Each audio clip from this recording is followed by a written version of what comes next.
say, right? The project was submitted last year and was started this month. It just started for 3 years. So next 3 years we will follow the proposal that it's in this project. The project deals with zinc oxide nanoparticles, and we already planned, for example, at the end of August, the researchers from Taiwan will come. This time they will not come to Prague, but we have the Czech Society for Crystal Growth, together with Institute of Physics, is organizing a workshop in South Moravia, and I invited the 3 professors from Taiwan to join this workshop. That's somehow makes my life easier, because there will be a marriage program there, so I don't need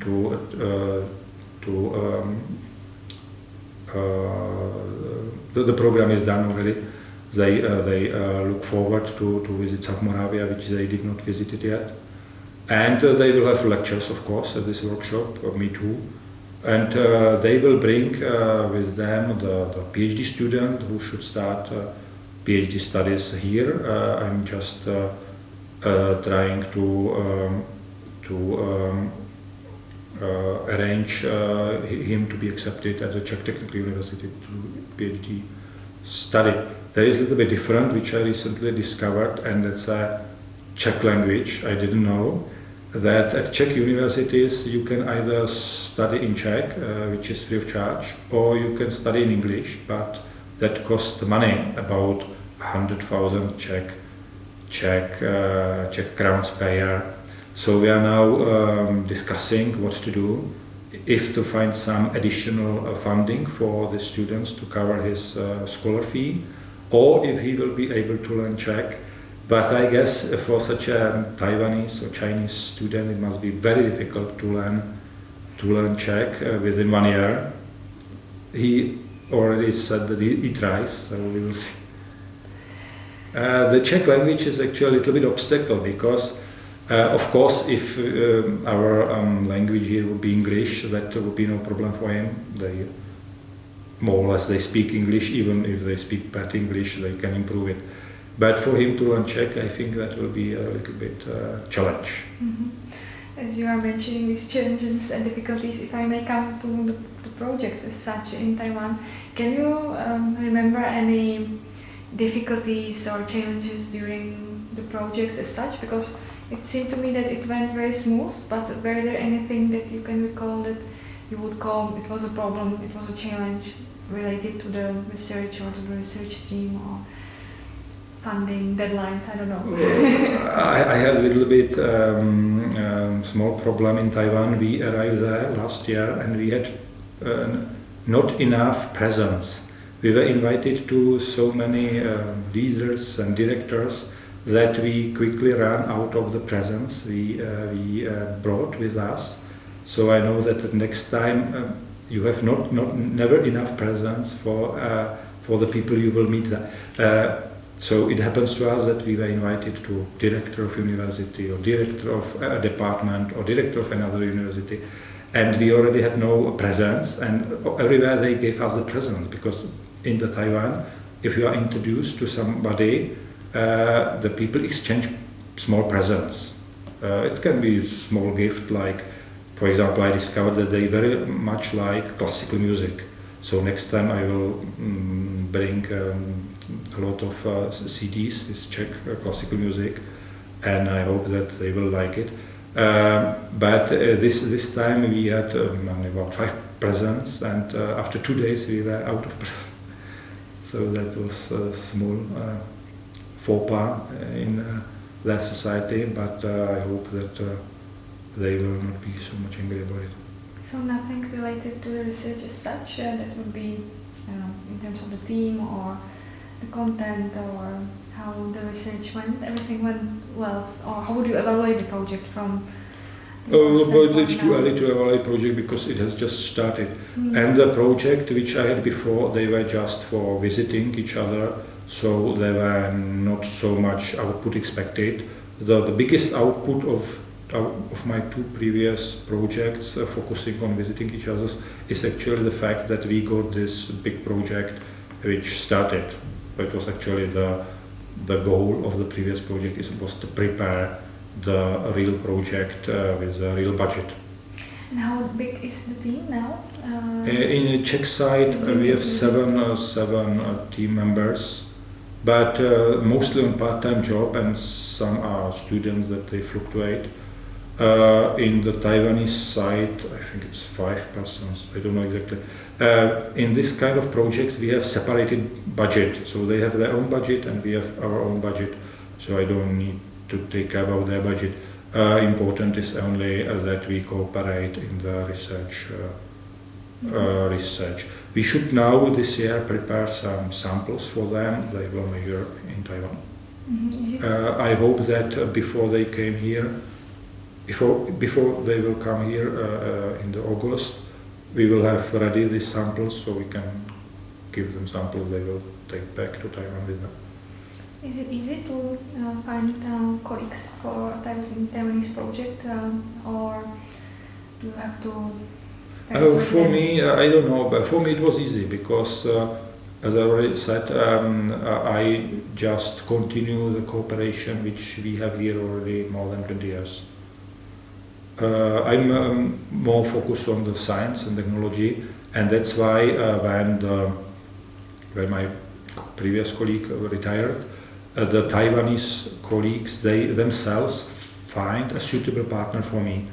The previous cooperation was mainly theoretical, and because I'm not theoretician, they have found the Professor Shi from the Pinduk University, who is similar to the subject I'm doing, and so we cooperate with him. And when you were applying for the project, or the one that is currently running, was the TECO office, the Taiwanese office here in Prague, somehow instrumental helping you to? No, or any other agency here in Prague would help you to? No, actually I was dealing only with the Czech Science Foundation, and all the cooperation between Czech Science Foundation and the Taiwanese Ministry of Science and Technology, it's not my business. Yeah. If I come to this soft culture question, did the cooperation with Taiwan somehow change your view on cooperation with scientists from East Asia? Did you have any prejudices when you were going into these projects at the very beginning, and it proved that it's not true? I knew before that countries in East Asia like Taiwan, Japan, Korea, they are very strong in technology today. So there is no question about prejudice. Actually, we here in Europe should learn from them. And I appreciate their hard working. That's what I appreciated. What was your biggest lesson learned that you learned from your partners, that you would say this was the biggest lesson that I will bring maybe to the next projects? Or is it too early to ask because you are at the very beginning of something that... I appreciate the kind of kindness. They are very kind and politeness. Myslím, že možná můžeme, já myslím, že jsme to pokryli. Je něco, na co bych se vás ještě měla zeptat, co byste mi rád řekl, já jsem se vás na to nezeptala. Protože jsme nejeli úplně podle těch otázek, jak byly. Jo, ještě jsem tady, to si chtěl postěžovat teda, no, ale na ten gacha. Tak jo, to uděláme. A to byla která? Jak já se vás mám zeptat, tady, jestli byly nějaké problémy s projektem. No, jako Research Cooperation Specifics, asi ne. Ne, to bylo spíš... What kind of difficulties did you have to face when working on your research project? To jsme možná jestli jsme to nezapomněli. No, the difficulties, ale jako difficulties teda chci říct, že tady je hrozná byrokracie. Tak možná zkusme to. Asi vás to zajímá. No určitě, právě nás určitě tak. So what kind of difficulties did you have to face when working on your research project? There were practically no difficulties in the scientific part, but it's quite time consuming to deal with administrative work by applying for the research or running the research. It's really the scientist here in Czech Republic must not be only the expert in his field, but he must be also manager and accountant, especially accountant. There is a huge paperwork related to this project, and it's time consuming. I have advantage that I have studied business management and financial mathematics, but even then it typically takes me all December or January to deal with the project reports, with accounting issues, administration and so on. So it's not the cooperation with Taiwanese, but the bureaucracy, the Czech part is for me a difficult task. Would you say that when you are part of different international project, let's say with a different funding institution, is the administration less demanding? It depends, but often the projects which are run directly by European Union, they are easier to manage than the project run by the financed here in the Czech Republic. For example, Czech Science Foundation every year change quite fundamentally the rules. So you must not only learn how to manage the project, but every year it's different. There are for several years there are big discussions about how to finance salaries, and they change the rules every year, and that's a difficult for us. So could you say that maybe even more people would apply to these partnerships? I know that they have partnerships with Taiwan and South Korea right now under GACHR. Would you say there would be more people interested if there was less administration? No, definitely. I know many colleagues who have so big problems with this administration. They prefer to be part of someone's project, but not to manage it themselves.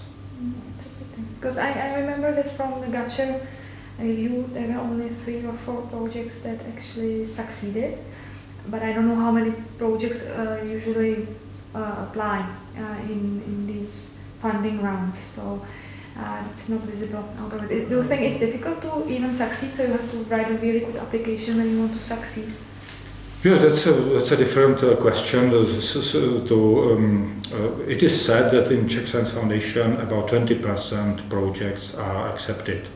So it means that if you say, let's say 50% is not good enough, then still there is a lot of projects that are good and should be financed, but they are not financed because Czech Science Foundation has not enough money to cover all the project. In this sense, we have advantage actually. If you apply not for the standard Czech Science Foundation project, but for international project, you have advantage if you have established cooperation like we have, because not everybody can prove this, that they have a long-term established cooperation. So maybe our chance in the international project was higher because we have already this cooperation running for years than if we would apply just for the project without these Taiwanese partners. Maybe it would be also interesting to mention the administration burden of your Taiwanese partners. If you compare, because you said there are 2 institutions who fund, right? And so if you compare the amount of administration that you have to fulfill and the amount that these Taiwanese partners have to fulfill, would you say that it's less? I don't know, especially in Taiwan, but in Western Europe it is common that research institutes or departments, they have their administration who helps scientists with the administrative work on the project. Here we have practically nobody because there's no money for this, and the researchers must do this paperwork themselves. That's really huge paperwork paperwork, time-consuming problem. The budgets of the Czech sites and Taiwanese sites is completely separated. So actually I don't know how they run their budgets and what kind of problems they have with that. I have applied in a similar scheme many years ago, and it seemed to me that the application process on the Taiwanese side is easier, but it's just subjective. I don't have experience, so that's why I was wondering whether you have more information in terms of, even for the application, in terms of the paperwork that you have to submit. I had the feeling that the Taiwanese, it's more about the contacts and the history, the track record of projects that were well done. Yeah. That is taken into the account more than here in the Czech Republic, where you really have to build write a lot of papers before you are able to apply. In the Czech Republic, the scientist, as me, actually has a three different ways how he can make his career. One is in the basic research, that's what I'm doing. It means applying for projects, writing papers, going to conferences. Second one is to go to some company and do applied research. Applied research usually is not related to published papers. So it means that in the long term, the person who is focusing on applied research, he can be very good expert in his field, but he cannot prove it. He doesn't have a big enough age factor, for example. And the third way is to go teaching. But my personal view is that if somebody goes to teach at university too early, before he builds his career, he also does not have time to build his personal career. So these persons typically they suffer by the low status of their scientific output. So I choose the way that first I focus on the basic research, and slowly I am also involved in the university research. It's important actually, because when I visited Taiwan they call me professor, which I'm not, but for them it's difficult that some scientist like me who has his own project is not a professor. In Taiwan I have observed that everybody is professor, everybody who is of my status. It's quite, I think, automatic there that you are already 35 years old and you are professor there. Whereas here, you know that to become professor is much more difficult. So they, for example, don't understand our levels like docent. So for them, it's associated professor. Or I'm at university. I'm the what they called assistant professor. So in this case, I could not explain them why I'm not full professor yet, because they are not used to our system of Academy of Sciences. It's quite unique that we have here research separated from the university, and I think it's too much separated, because for us it's a often problem to find students who will be involved in the research here at the Institute of Physics, which is a pity. And that's because Academy of Sciences is not directly involved in teaching. And how does it work in Taiwan? In Taiwan, at the university, I have a project with the university, so of course it's a university, so there is students are integrated into the research activities from the beginning. It's probably similar to Czech universities, of course, but for them it's a little bit, I think, unusual that institute like Academy of Sciences is not involved directly in teaching. Mm-hmm.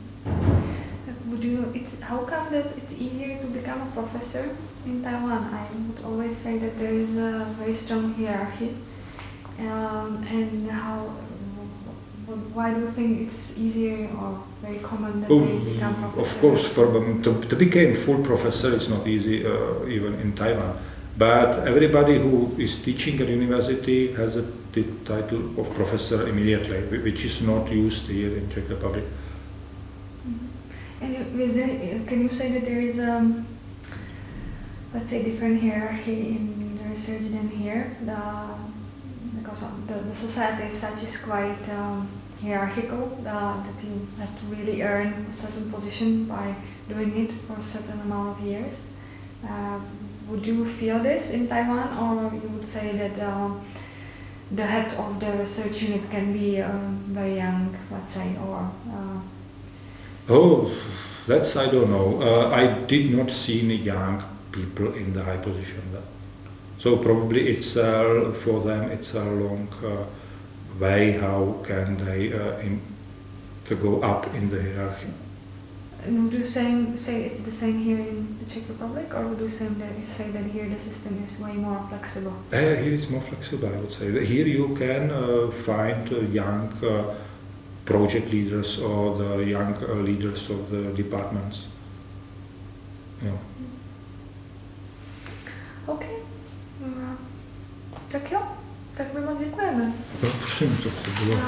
My moc děkujeme, bylo to zajímavé. Já vám tohle můžu věnovat. To si vezmu, děkuju moc.